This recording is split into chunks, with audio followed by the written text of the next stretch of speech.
اینا تاجیک بودن، فارسی زبان بودن، هم مادرشان هم پدرشان بله تاجیک بودند.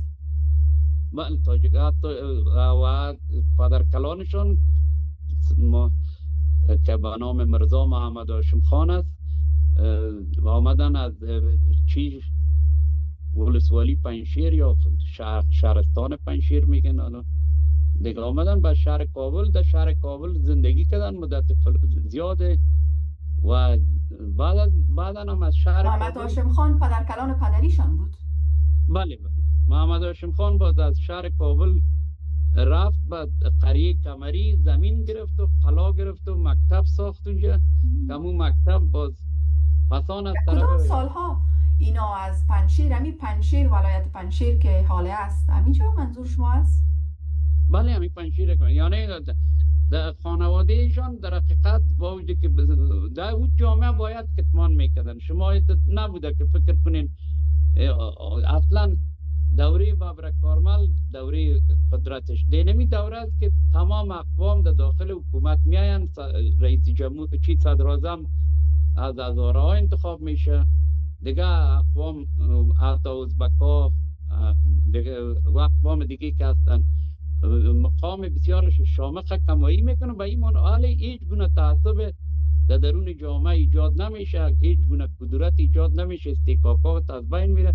و این خاص خود بابرک کارمل حتی بله. یگانه کس و اولین کسی که در دوره محمد ظاهر شاه تساوی حقوق اقوام افغانستان مطرح کرد شخص بابرک کارمل بود. بیانی شمیال وجود داره، بیانی که در خطاب با حکومت چی در انگام رای اعتماد محمد شادروان محمد ظاهر صدراعظم وقت، همین پدر احمد ظاهر، در رای اعتماد بر از او داد. اولین خواستشان در مجموعه خواستایش تساوی حقوق تمام اقوام افغانستان بود و بله. موقعی که ریاست جمهوری بود همین گفت عملا پیاده کرد، یعنی درست. انقلاب بابک صاحب، بزرگی که بابک صاحب شما گفتین که محمد هاشم خان پدر کلان از اینا از پنشیر آمد به کابل و بعد رفت به منطقه کمری بله جا و جا شد.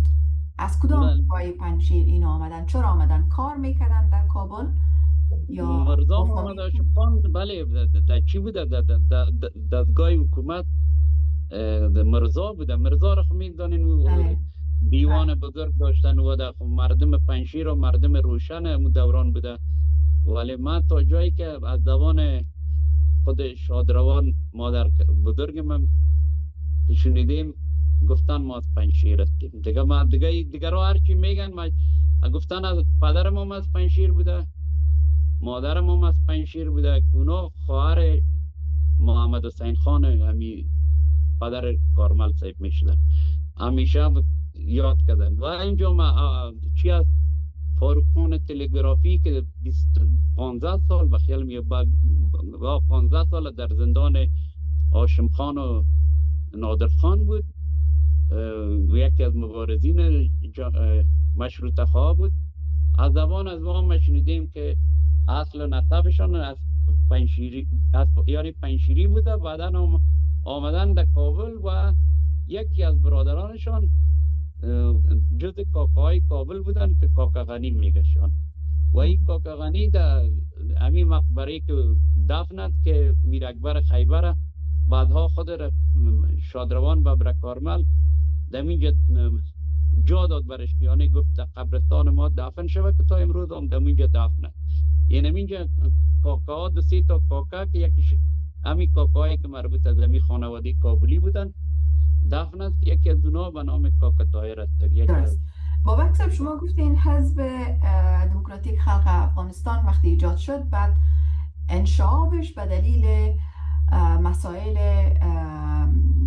تعصبات و مسائل قومی بود. کیها تعصب داشتند و چگونه اینا جدا شدند؟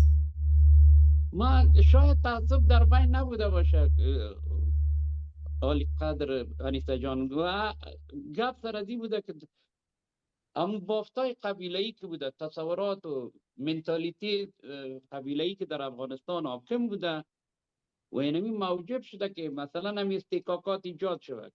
یک کابلی مثلا یک فارسی زبان چرا نفر اول چی شود، در حالی که در تاسیس حزب نقش قاطع و اساسی را داشت. در چیزم به اطلاع در توحید روشنفکران و تعداد به اطلاع هوادارانشان هم در درون کنگره زیاد بود.